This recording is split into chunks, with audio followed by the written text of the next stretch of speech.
Imagine só, um dos períodos mais turbulentos e fascinantes da história britânica começa com o nascimento de um menino, em um tarde de 29 de maio de 1630, às 16h30, no Palácio de St. James, em Londres. Esse pequeno herdeiro batizado de Carlos estava destinado a se tornar um dos monarcas mais marcantes da Inglaterra, o futuro Carlos II. Seu pai, o polêmico Carlos I da dinastia Stuart, já enfrentava os primeiros sinais de uma tempestade política que abalaria os reinos da Inglaterra, Escócia e Irlanda. Enquanto o país se dividia entre a vontade de um rei que sonhava com um poder absoluto e um parlamento determinado a limitar essa autoridade, o destino desse garoto seria escrito entre intrigas, guerras e exílios. A chegada de Carlos ao mundo foi um alívio para seus pais.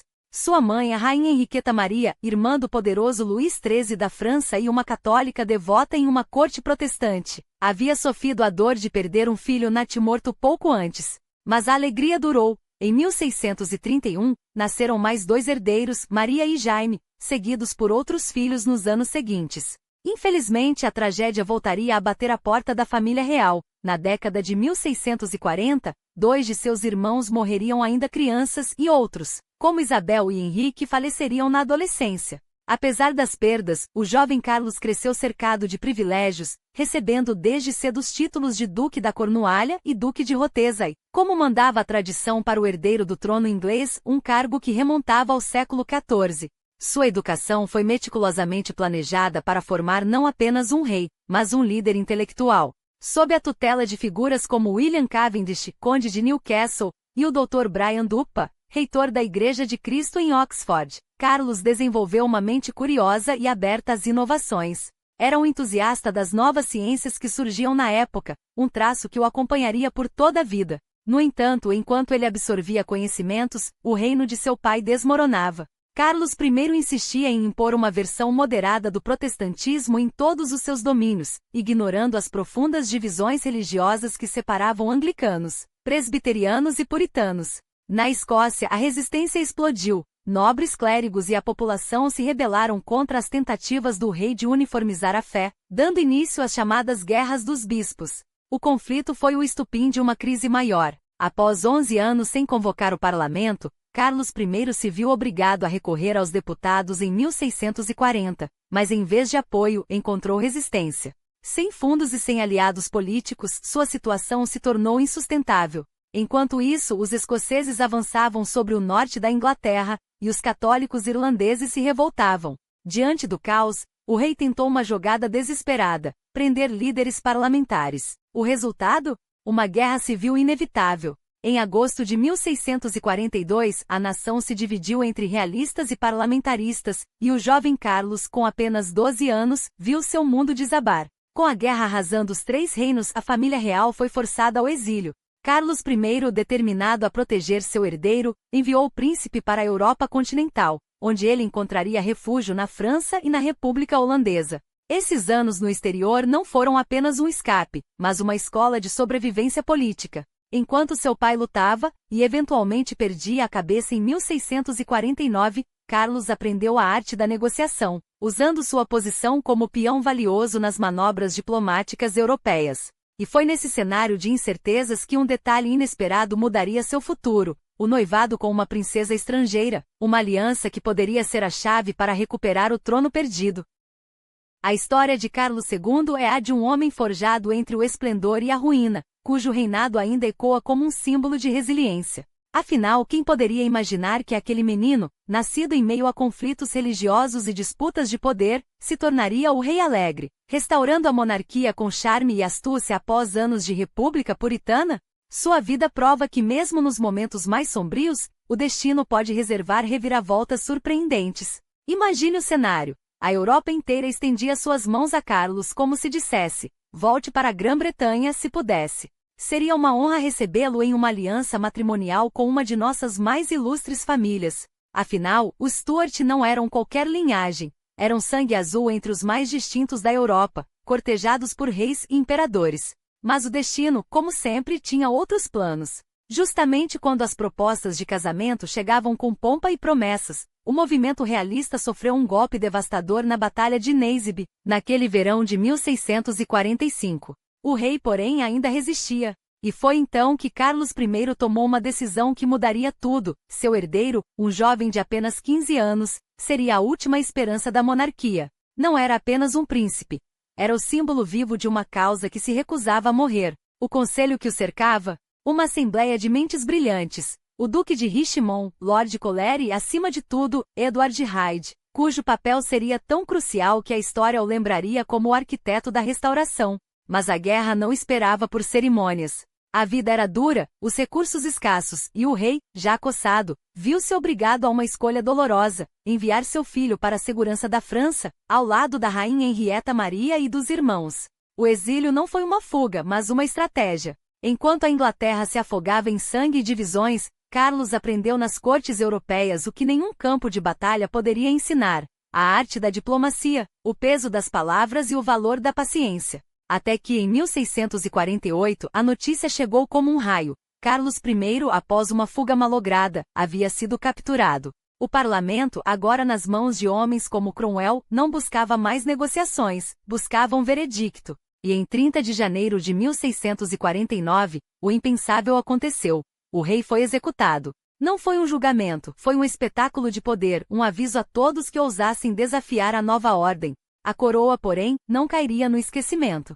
Na Escócia, onde a lealdade aos Stuart ainda ardia, os nobres proclamaram Carlos II como seu legítimo soberano. Mas a realidade era cruel. A Escócia estava dividida, os recursos eram poucos, e Cromwell, com seu exército irresistível, avançava como uma tempestade. Ainda assim, o jovem rei não hesitou. Em junho de 1650 desembarcou em solo escocês, determinado a reconquistar o que era seu por direito. A campanha foi árdua, Edimburgo caiu, as derrotas se acumularam e em Worcester, em setembro de 1651, o sonho realista pareceu desmoronar. Carlos, agora um fugitivo em sua própria terra, teve que se esconder em árvores, disfarçar-se de servo e confiar na lealdade de poucos para escapar com vida. A ironia? O homem que um dia seria celebrado como rei alegre passou semanas se arrastando pela Inglaterra, com uma recompensa sobre sua cabeça e um futuro incerto.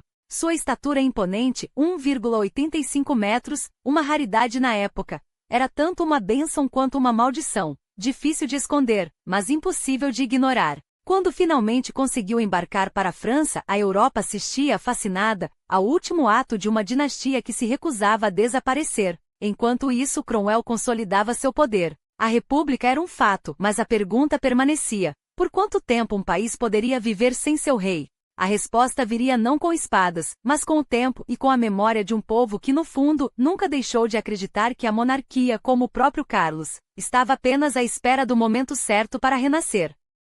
Imagine só, enquanto os exilados sonhavam com salões dourados em vez de museus empoeirados, enquanto Carlos II tentava aliviar a dor da perda com a promessa de um trono que ainda não existia, a França acolhia-o com uma ironia delicada. Gostaria de lhe oferecer uma coroa, majestade, mas, infelizmente, não temos nenhuma sobrando no momento. O trono francês, afinal, já estava ocupado, e por um monarca que, aos 12 anos, reinava com a graça precoce de Luís XIV, enquanto a Europa assistia, entre fascinada e cética, ao espetáculo de um menino rei cujas mãos pequenas seguiam o destino de nações. A Espanha, por sua vez, afundava em décadas de guerra civil, um pântano de sangue e orgulho do qual nem mesmo os Habsburgo conseguiam se libertar. Como não nos compadecermos de Carlos? Suspiravam os cortesãos franceses, enquanto, nos bastidores, a rainha-mãe Henrietta Maria e seus leais teciam alianças com a paciência de quem sabe que o tempo, mais cedo ou mais tarde, vira o jogo. Mas a França dos anos 1650 não era um refúgio generoso.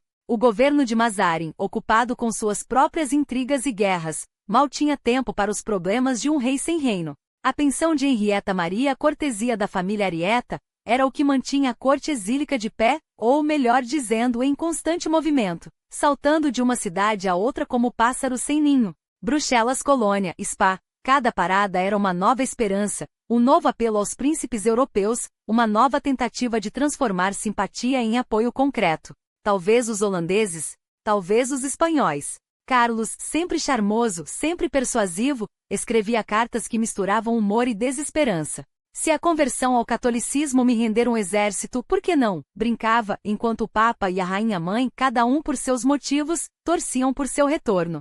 Até o jovem Jaime, seu irmão, era envolvido nesse jogo de influências. como se a fé pudesse ser moeda de troca por um trono perdido. E assim, entre negociações secretas com a Espanha, cujo vice-rei nas Países Baixos espanhóis, hoje parte da Bélgica, olhava para Carlos com interesse calculado, e a sombra constante da guerra entre as potências católicas, o ex-rei vivia uma existência suspensa. A Inglaterra pode não merecer seu potencial, murmuravam seus apoiadores, mas o continente ainda tem cartas na manga. Em 1654, os ventos pareciam mudar.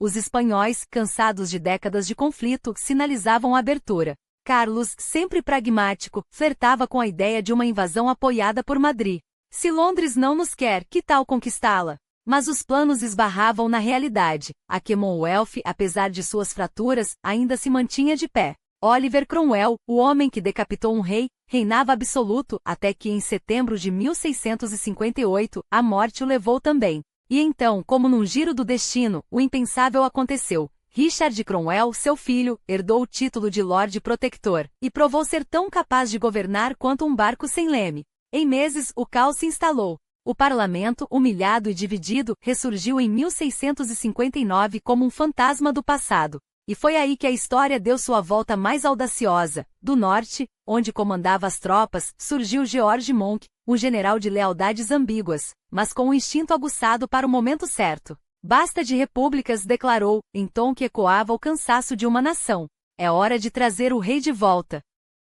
Em janeiro de 1660, o parlamento se reuniu, pela primeira vez em 2 décadas sem a sombra de Cromwell. E como se as peças de um tabuleiro se realinhassem sozinhas, a convenção decidiu: a monarquia seria restaurada. Não por espadas, não por tratados, mas porque a Inglaterra, afinal, nunca havia deixado de ser uma nação de reis. Carlos, que passará uma década entre pensões miseráveis e amantes passageiras, entre filhos ilegítimos e promessas vazias, recebia a notícia como um homem que finalmente acordava de um longo pesadelo. Eles querem-me de volta, deve ter pensado, enquanto o continente, que o vira como um mendigo coroado, agora o observava com novos olhos. O exílio terminara. O rei voltaria para casa. E com ele, uma era que a história jamais esqueceria. Entre os ilustres da Grã-Bretanha, a nobreza de sangue azul, os gentis homens de posses, os magnatas que sempre souberam que a ordem só floresce quando regada pela tradição, o coração batia mais forte ao nome de Carlos.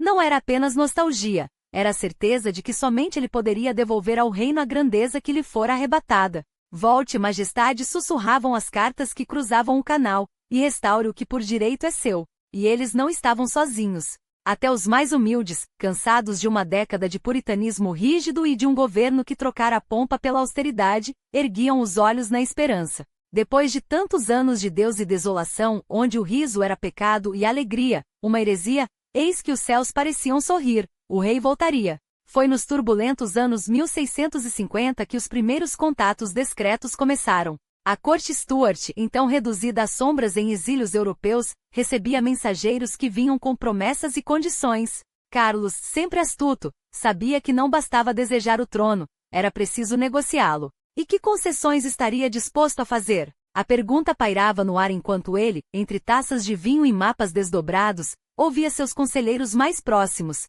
Edward Hyde, o perspicaz Clarendon, que conhecia cada meandro da política inglesa, James Butler, duque de Ormonde, leal até a medula, e o general George Monk, o homem que paradoxalmente servirá a Cromwell e agora segredava ao rei. A Inglaterra está pronta, mas exige garantias. Era um jogo perigoso.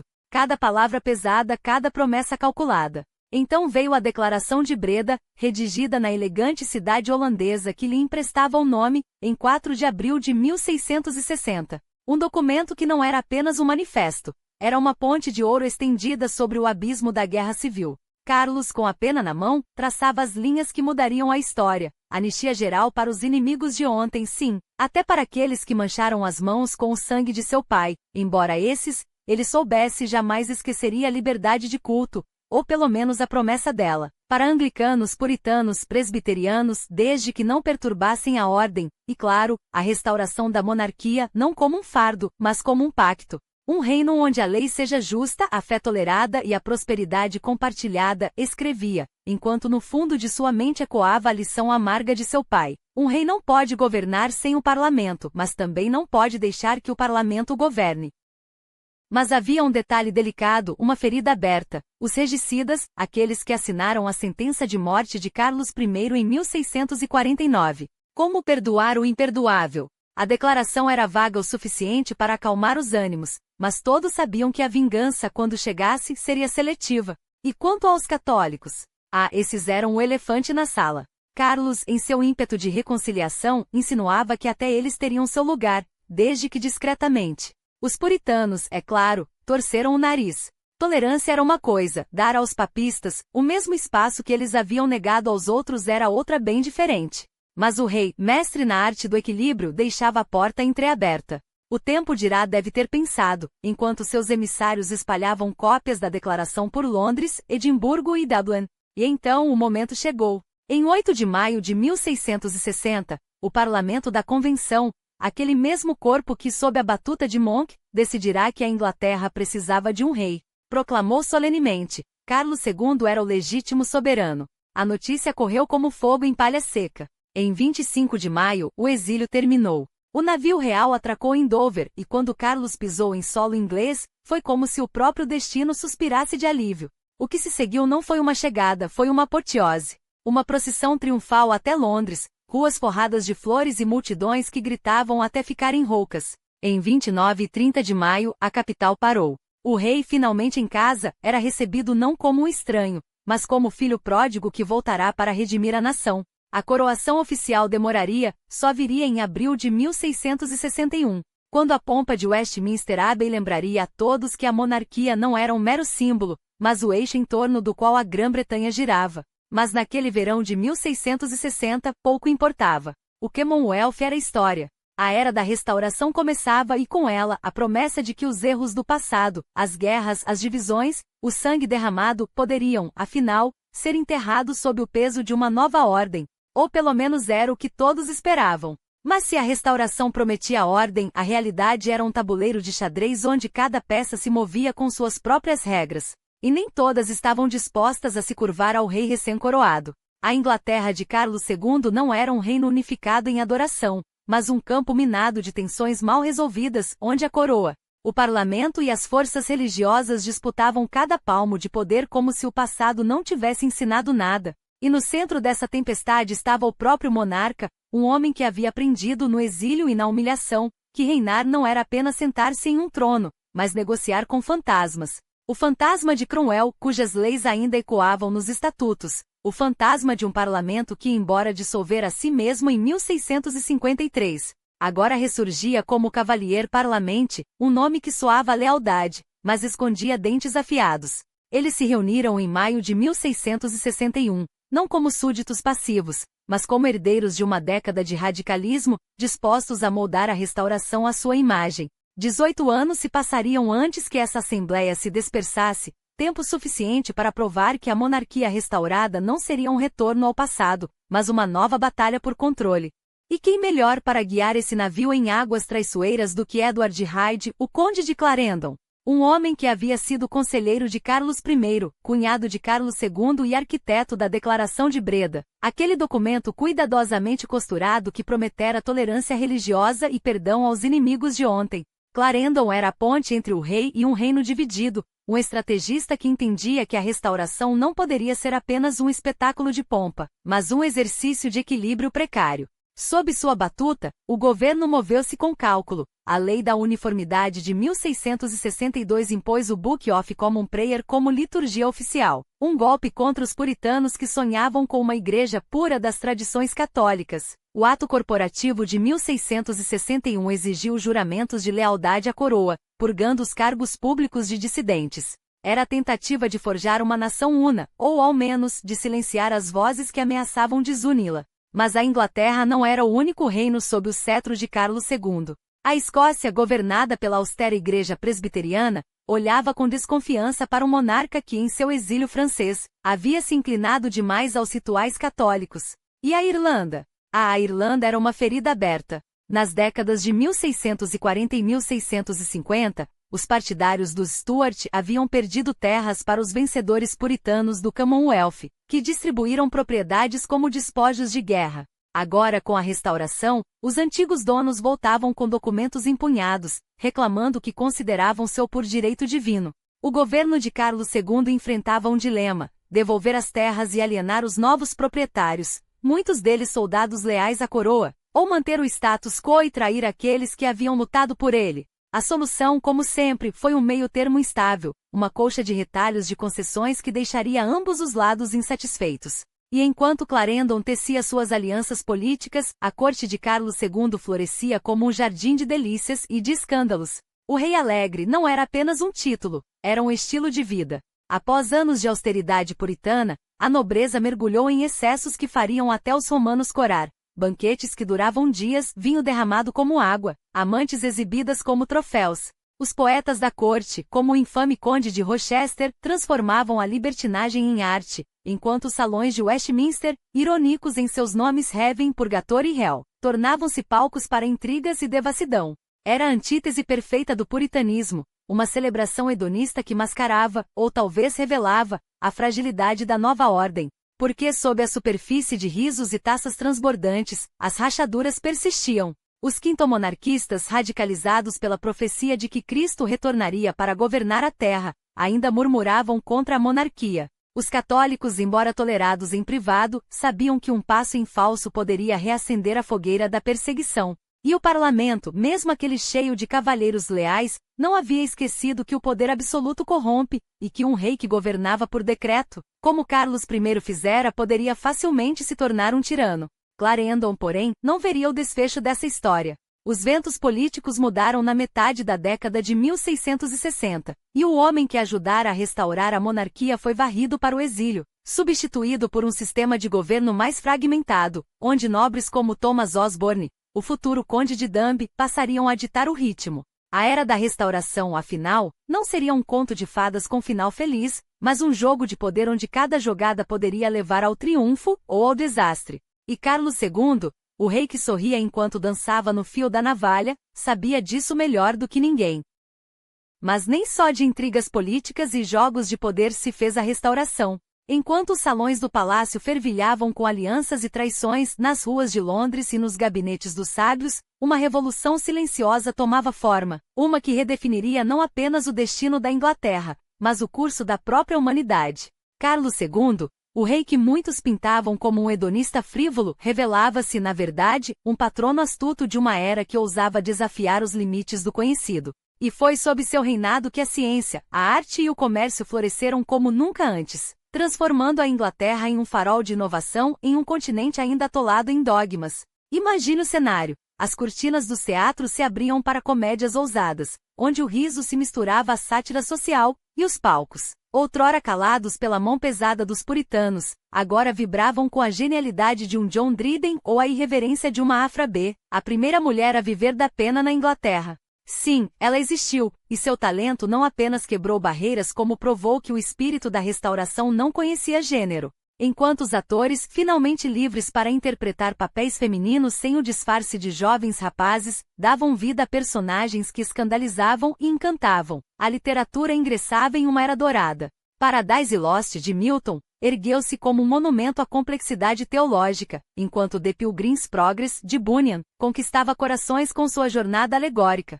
Eram obras que, apesar de nascidas em solo inglês, falavam ao mundo, e o mundo, por sua vez, começava a ouvir. Mas se a cultura brilhava, foi na ciência que a restauração deixou sua marca mais indelével. Carlos II, que em seu exílio francês havia convivido com as ideias de Thomas Hobbes, o gênio por trás do Leviathan, obra que desmontava e remontava o conceito de poder como ninguém antes, compreendia algo fundamental. O futuro pertencia àqueles que dominassem não apenas as armas ou as leis, mas o conhecimento. E assim, em 1660, com um simples gesto real, nascia a Royal Society, um círculo de mentes brilhantes determinado a decifrar os segredos da natureza. Entre eles, Robert Boyle, o pai da química moderna, cujos experimentos com gases e pressões abriam portas para descobertas que mudariam a medicina e a indústria.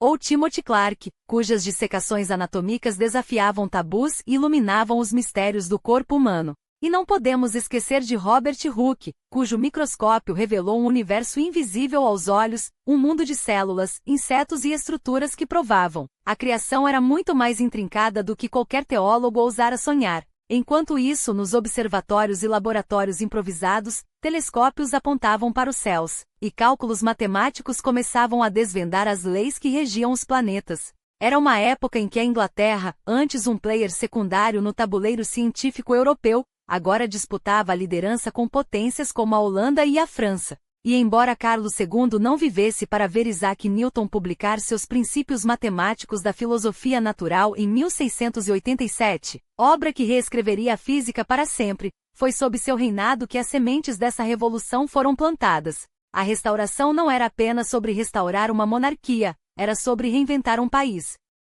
E então havia a questão da sucessão, um tema que, como um fantasma, assombrava os corredores de Whitehall. Carlos II, agora na casa dos 30, ainda não tinha um herdeiro legítimo. A pressão crescia e a solução, quando chegou, veio de onde menos se esperava: Portugal. Sim, Portugal, uma nação que após décadas sob o jugo espanhol, havia se libertado em uma rebelião gloriosa em 1640. A Casa de Bragança, recém-corada, buscava aliados e a Inglaterra, ávida por expandir seu comércio e influência, viu na união uma oportunidade dourada. A noiva? Catarina de Bragança, filha do rei João IV, uma mulher de inteligência aguçada e uma dote que incluía não apenas ouro, mas algo muito mais valioso: Bombaim e Tanger, joias estratégicas que ampliariam o Império Inglês além dos mares. Um casamento por conveniência? Talvez. Mas também um movimento de xadrez mestre que garantiria à Inglaterra não só um herdeiro, mas um lugar de destaque no novo mapa geopolítico da Europa. Carlos II, o monarca alegre, era muito mais do que um rei que gostava de festas e amantes. Era um estrategista que entendia que o poder, no século XVII, não se media apenas em exércitos ou terras, mas em ideias, em comércio, em ciência. E enquanto seus críticos o chamavam de frívolo, a história revelaria: foi sob seu reinado que a Inglaterra deu os primeiros passos para se tornar o império que dominaria o mundo. A restauração não foi um retorno ao passado, foi o nascimento do futuro. E ele, com seu sorriso enigmático, estava no centro de tudo. Mas Carlos II não era apenas um monarca de salões e alcovas, era também um mestre na arte do equilíbrio político, onde cada concessão era um lance calculado e cada aliança, um tabuleiro de xadrez em movimento. E se sua vida pessoal era um espetáculo de paixões e escândalos, sua visão para a Inglaterra e para o além-mar era implacavelmente estratégica. Quando Catarina de Bragança chegou às costas inglesas em 1662, não trouxe apenas seu diário íntimo, um tesouro de confissões que a história guardaria com carinho, mas um dote que valia mais que ouro: Tanger, com seu porto em forma de foice cortando as águas do Estreito de Gibraltar, e Bombaim, a joia no colar da Índia Ocidental. Duas peças-chave no jogo pelo domínio dos mares. E como se não bastasse a promessa de que se a Espanha ousasse estender suas garras sobre Portugal, a frota inglesa estaria pronta para rugir em defesa. Um acordo selado não com tinta, mas com a palavra de um rei que sabia que o comércio, mais que a espada, forjaria impérios. Claro, o casamento não foi um conto de fadas. Catarina, católica em uma corte que ainda cheirava a pólvora das guerras religiosas, era uma rainha sem herdeiros, uma ferida aberta em um reino que ansiava por continuidade. Cada gravidez interrompida era um golpe não só ao seu coração, mas à estabilidade da dinasta. Enquanto isso, Carlos II, com sua vitalidade inesgotável, não se deixava abater pela ausência de um filho legítimo. Afinal, a natureza lhe havia dado outros dons: o carisma de um amante inigualável e a fertilidade de um patriarca. E ele não hesitou em exercê-los. Suas amantes não eram meras distrações, eram mulheres que marcariam a história à sua maneira.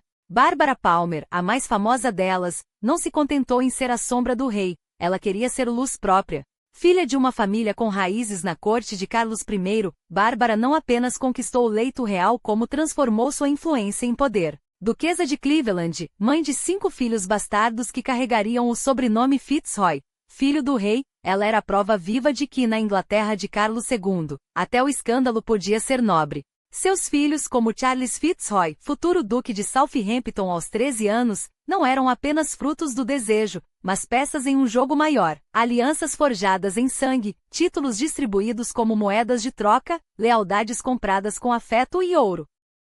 E então veio Nell GWYN, a atriz que roubou o coração do rei nos palcos de Drury Lane e o manteve cativo até o fim. Com seu humor afiado e sua origem humilde, ela era o contraste perfeito à sofisticação de Bárbara.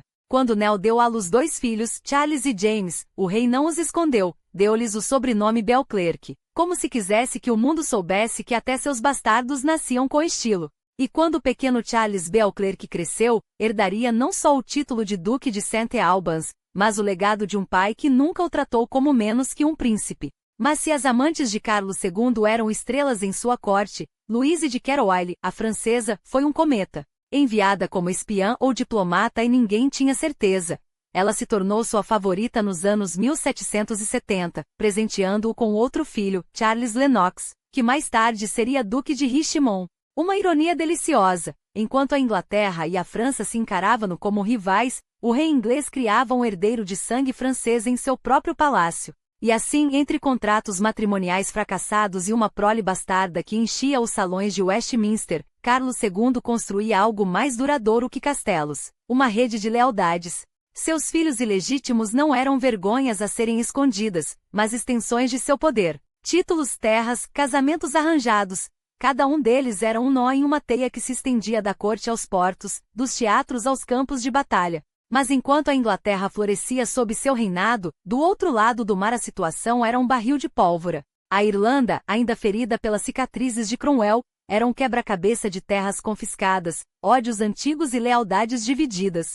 Metade do país havia sido arrancada das mãos dos católicos irlandeses e dos Old English, aqueles que, apesar de sua fé, juravam lealdade à coroa, e entregue aos aventureiros aqueles que haviam financiado a guerra de Cromwell, e aos soldados que a haviam lutado. Agora, com a restauração, Carlos II enfrentava um dilema: como acalmar uma terra onde cada acre era uma memória de traição? Ele tentou. Devolveu propriedades a nobres como James Butler, Duque de Ormond, e Mulhougue O'Brien, Barão de Inchiquin, homens que haviam servido seu pai e pagado com o exílio. Mas cada gesto de clemência era um risco. Os protestantes radicalizados, donos das terras roubadas, não estavam dispostos a ceder. E os católicos, embora gratos, sabiam que a justiça do rei tinha limites. A Irlanda era um jogo perigoso, onde cada concessão poderia ser lida como fraqueza, ou como um convite à rebelião. Carlos II, no entanto, não era homem de meias medidas.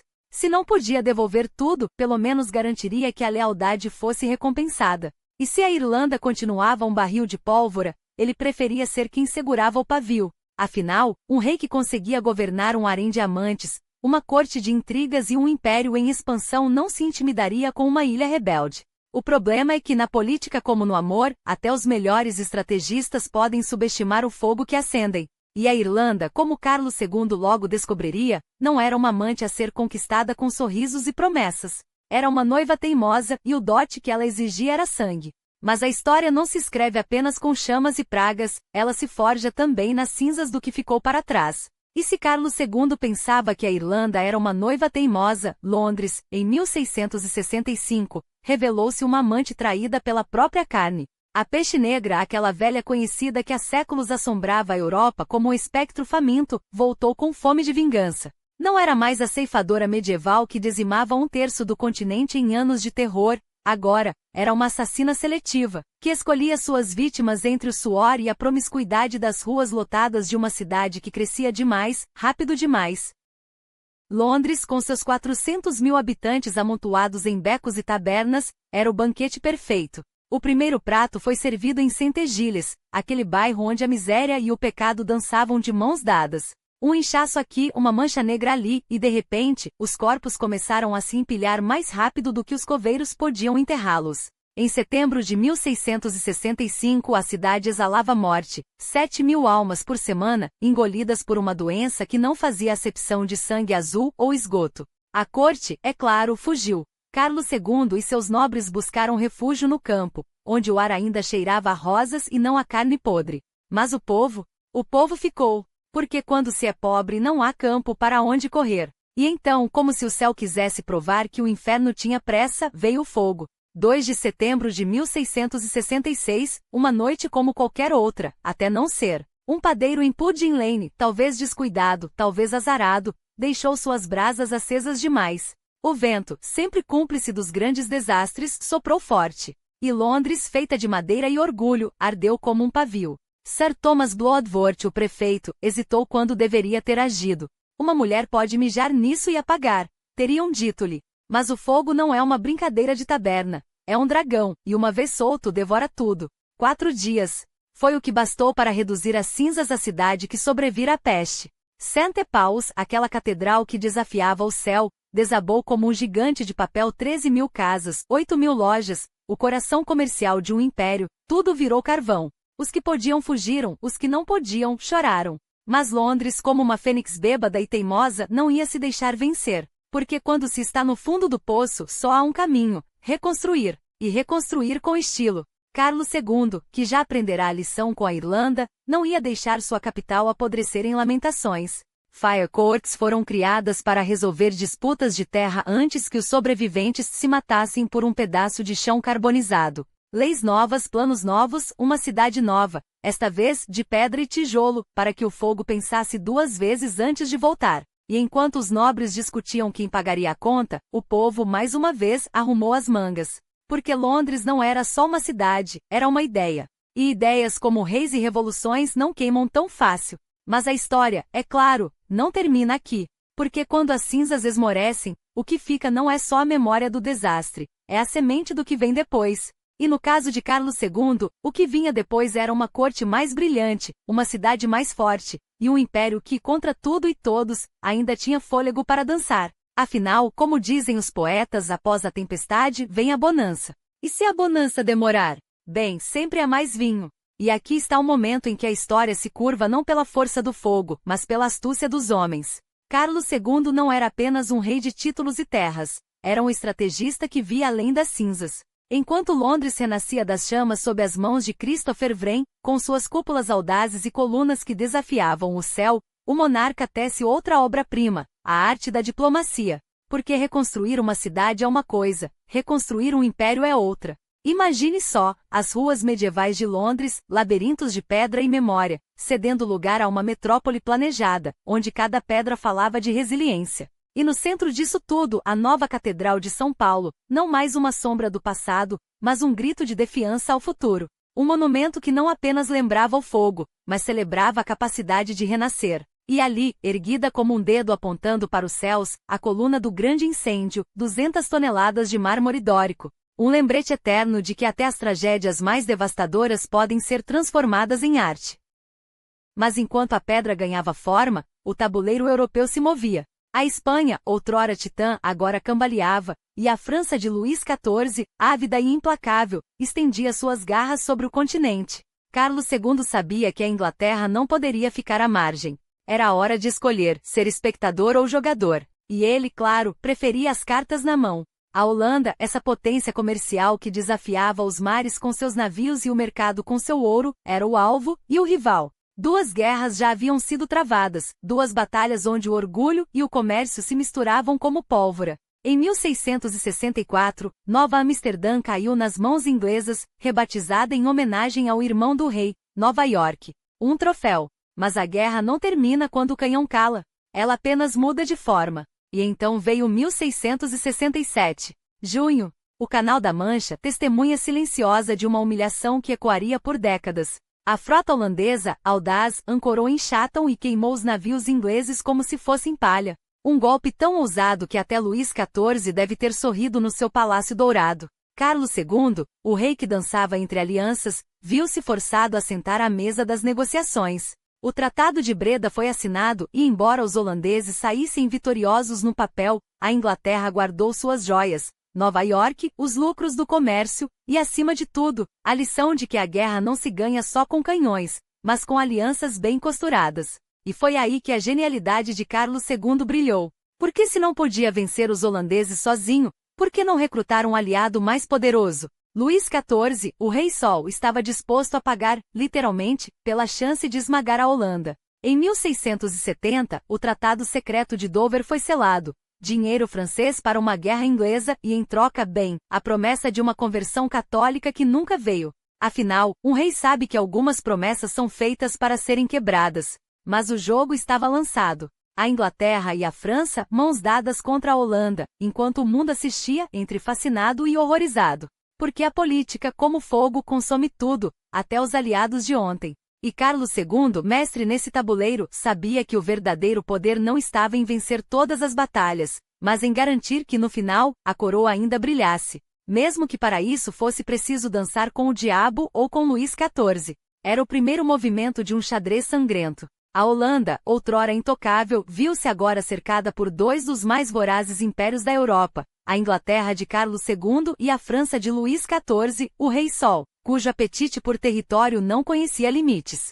E em 1672, o mundo assistiria ao que a história chamaria de Terceira Guerra Anglo-Holandesa, um conflito que não era apenas uma batalha naval, mas um abismo se abrindo sob os pés da República Holandesa. A primavera daquele ano foi cruel. Enquanto os campos da Holanda se vestiam de verde, os exércitos franceses avançavam como uma maré negra, engolindo cidades, fortalezas e sonhos de independência. Em semanas, o país que desafiara o mar para construir seu império viu-se à beira do colapso.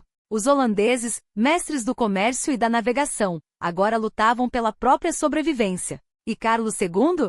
Observava, calculava. Afinal, a aliança com a França não era apenas um pacto. Era um jogo de risco onde a aposta era o futuro da Inglaterra. Mas o destino tem ironias cruéis. O que deveria ser uma vitória esmagadora transformou-se em um pântano político. Quando os termos secretos do Tratado de Dover vieram à tona, aquele acordo sombrio que prometia a Carlos II subsídios franceses em troca de sua conversão ao catolicismo e apoio militar, o escândalo explodiu. O rei, que dançara com o diabo por ouro e poder, viu-se agora enredado em sua própria teia. O parlamento, a corte, até mesmo os aliados mais fiéis olhavam-no com desconfiança. Como pode um protestante governar com a bênção de Roma? Sussurravam nos corredores de Westminster. E a que preço? Carlos II, mestre da dissimulação, tentou afastar as suspeitas. Jurou que a conversão era uma mera formalidade, um detalhe sem importância diante dos ganhos territoriais. Mas a pressão era implacável. A Inglaterra, embora sedenta por riqueza, não estava pronta para trocar sua identidade por moedas francesas. E enquanto o rei se debatia entre a lealdade à coroa e as promessas feitas a Luís XIV, a guerra seguia seu curso, devorando homens, navios e fortunas, sem um desfecho à vista. Os holandeses, porém, não eram presas fáceis. Em 1673, contra todas as expectativas, começaram a se reerguer. Diques foram abertos para inundar as terras e deter o avanço francês. Guilherme III, o jovem príncipe de Orange, emergia como um líder implacável, unindo uma nação fragmentada sob a bandeira da resistência. E enquanto a Holanda se recusa a cair, Carlos II percebe um detalhe amargo: a Inglaterra não estava ganhando a guerra. Estava apenas sobrevivendo a ela. Pior ainda, o custo da aliança com a França começava a superar seus benefícios. O parlamento, furioso com os segredos do rei, recusa-se a financiar mais uma campanha. Os mercadores londrinos, outrora entusiastas da guerra, agora veem seus lucros minguarem. E as colônias? Ah, as colônias! Enquanto a Europa ardia do outro lado do Atlântico, um novo mundo se erguia silencioso, mas implacável. A Virgínia florescia com suas plantações de tabaco. Nova York, antes Nova Amsterdã, agora ostentava o nome inglês como um troféu de guerra. Na Pensilvânia, William Penn traçava os contornos de uma sociedade onde quaquers e dissidentes religiosos poderiam viver sem perseguição. E no Caribe, o açúcar de Barbados e a próspera Jamaica, arrancada dos espanhóis, alimentavam o sonho de um império onde o sol jamais se punha. Carlos II, com a astúcia que o definia, soube ver além das batalhas europeias. O verdadeiro futuro da Inglaterra não estava nos campos de Flandres, mas nas terras distantes que seus navios alcançavam.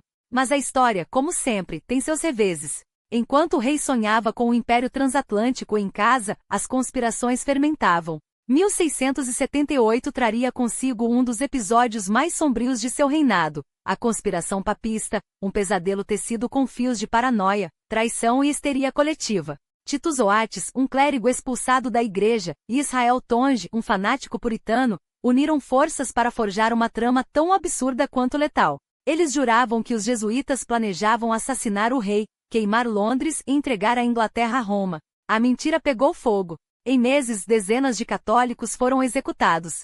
O parlamento, em pânico, aprovou leis para excluir os católicos de qualquer cargo público. E Carlos II, que tanto flertara com a conversão, viu-se obrigado a se distanciar de seus aliados franceses, ou arriscar uma revolta. O jogo havia virado. A mesma aliança que deveria garantir seu poder agora ameaçava destruí-lo. Enquanto isso, nas colônias, a semente do futuro já estava plantada. Mais de 40.000 almas povoavam a Nova Inglaterra. As Carolinas se estendiam como uma promessa de riqueza. E na Filadélfia, a cidade do amor fraternal, nascia um experimento ousado. uma terra onde a tolerância não era um ideal, mas uma realidade. Carlos II, o rei que brincara com fogo, talvez nunca tenha compreendido que seu verdadeiro legado não seria escrito nos tratados europeus, mas nas terras distantes onde um novo mundo, seu mundo, começava a respirar, mas a sombra da traição ainda pairaria sobre ele. E quando a poeira baixasse, a Inglaterra teria que escolher, seguir o caminho da intolerância ou abraçar o futuro que suas colônias já desenhavam. O rei, porém, não viveria para ver o desfecho. Porque a história, como ele bem sabia, não perdoa os que hesitam. E então, como um relâmpago cortando a noite, a conspiração papista irrompeu, não como uma verdade, mas como um espectro fabricado, uma sombra que se estendeu sobre Londres com garras de histeria.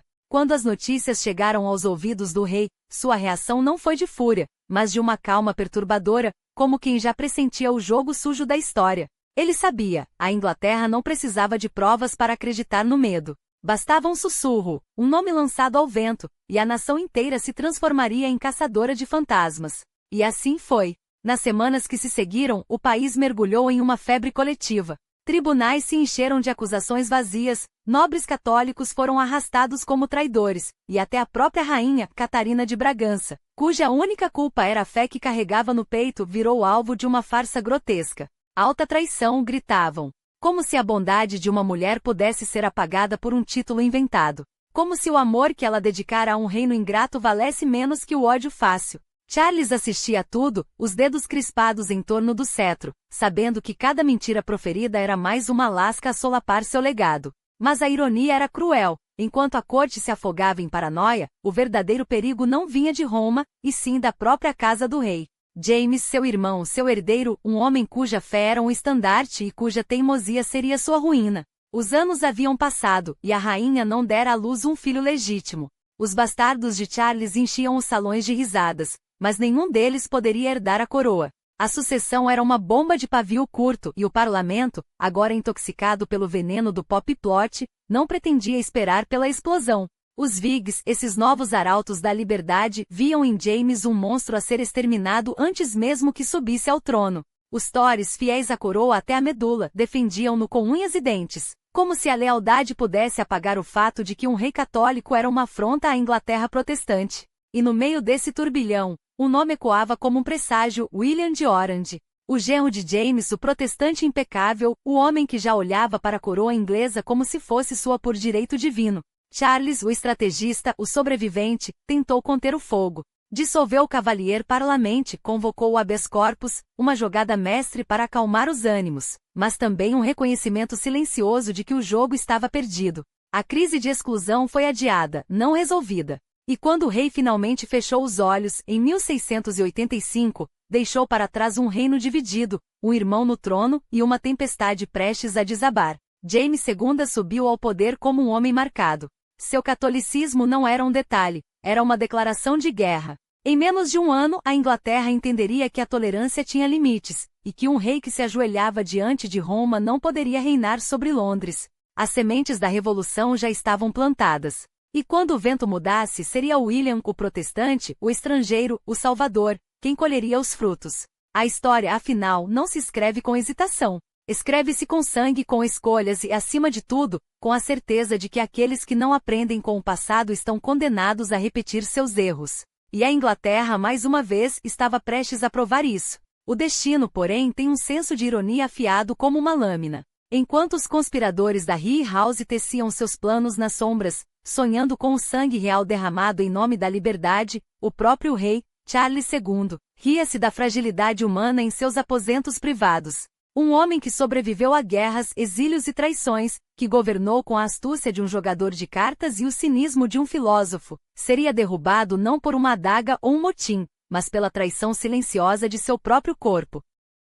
Era abril de 1683 quando as chamas devoraram Newmarket, reduzindo a cinzas os sonhos dos rebeldes e, com eles, a última esperança de um golpe rápido. O fogo, diziam, era um presságio, um aviso de que Deus ainda protegia a coroa. Ou talvez fosse apenas o acaso, indiferente aos planos dos homens. Armstrong e seus cúmplices presos, torturados, executados, tornaram-se mais um capítulo na longa lista daqueles que subestimaram a resiliência de um rei. Mas a história não se detém por derrotas.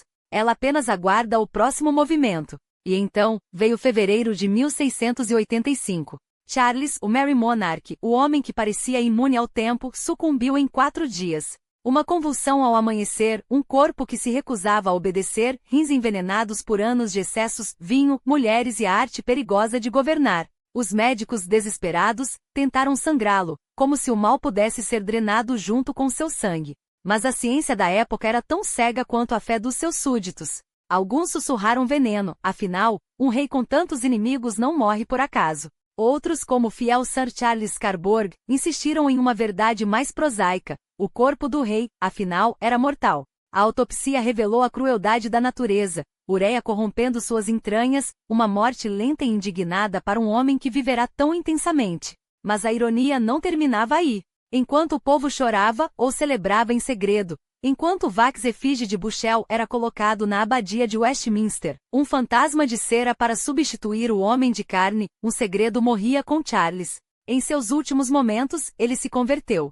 Não por convicção, mas por cálculo. Um católico na hora da morte, talvez, garantiria misericórdia divina. Ou talvez fosse apenas o último ato de rebeldia de um rei que sempre jogará com as regras. Afinal, que melhor maneira de zombar de um reino protestante do que morrer abraçando a fé que eles tanto temiam? E então, vejam só, o trono passou para James, o Duque de York, o irmão católico, o homem que a Inglaterra jamais quis como rei. A sucessão, que deveria ter sido um alívio, tornou-se uma sentença. James II não era Charles, não tinha seu charme, sua habilidade de navegar entre facções como um dançarino em um salão de baile. Ele era devoto, obstinado e, acima de tudo, perigoso. Porque um rei que acredita piamente em sua missão divina não negocia. Ele impõe. Em menos de 3 anos, a paciência da nobreza e do povo esgotou-se. Um herdeiro católico, James Francis Edward, nasceu em 1688, o bastardo protestantes temiam. A perspectiva de uma dinastia papal sobre Londres era insuportável. E assim, como um eco distorcido da revolução de meio século antes, a Inglaterra mais uma vez se levantou. Não com espadas e canhões, mas com uma carta. Um convite a William de Orange, o protestante, o genro de James, o homem que já salvara a Holanda dos franceses. Venha, diziam os lords, antes que seja tarde. E ele veio. Não como um conquistador, mas como um libertador. Em novembro de 1688, seus navios desfilavam pelo Canal da Mancha, uma frota tão imponente que até o vento parecia conspirar a seu favor. James, abandonado por seu próprio exército, fugiu como um covarde primeiro para a França, depois para o esquecimento. A gloriosa revolução não teve batalhas épicas, nem heróis caídos em campo. Foi uma mudança de poder tão limpa que quase pareceu civilizada. Quase. Porque a Irlanda ainda ardia. Porque em Boyne, em 1690, o sangue de homens que lutavam pelo antigo rei mancharia o chão enquanto William, agora William III, consolidava seu reinado. James, o exiliado, sonharia até o fim com um retorno que nunca veria. E a Inglaterra? A Inglaterra aprendeu, mais uma vez, a lição que o tempo insiste em ensinar. Monarcas podem cair, dinastias podem ruir, mas o poder sempre encontra um novo dono. Charles II fora um aviso.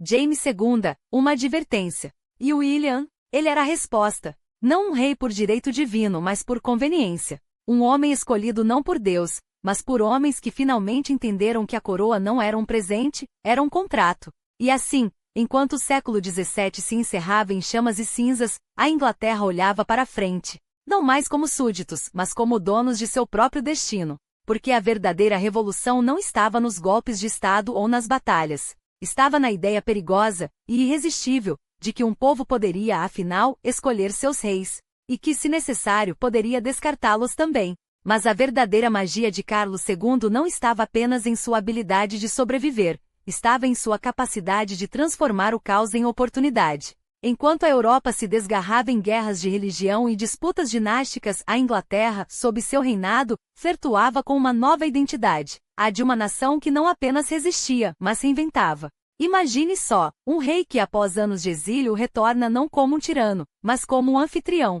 Os teatros de Londres, antes fechados pela moral puritana, voltam à vida com peças que faziam rir, chorar e, acima de tudo, pensar. As corridas de cavalos, as caçadas, os bailes na corte, não eram apenas distrações, eram declarações. Uma maneira de dizer ao mundo que a Inglaterra não seria mais uma terra de sombras, mas de luzes, de prazeres, de possibilidades. E enquanto os puritanos torciam o nariz para os excessos da Restauração, Carlos II, o Merry Monarch, entendia algo que eles nunca captaram. Um povo cansado de guerra não quer sermões, quer esperança. Quer riso. Quer a sensação de que, depois da tempestade, ainda há espaço para o vinho, para a música, para a vida. Mas não se engane, por trás dos sorrisos e das festas, havia um jogo muito mais perigoso. A Holanda, essa potência comercial que desafiava o domínio inglês nos mares, não seria ignorada. As guerras anglo-holandesas não foram apenas batalhas navais, foram o prenúncio de um império.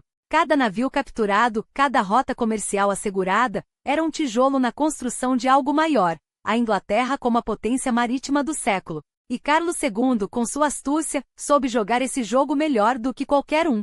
Claro, nem tudo eram rosas.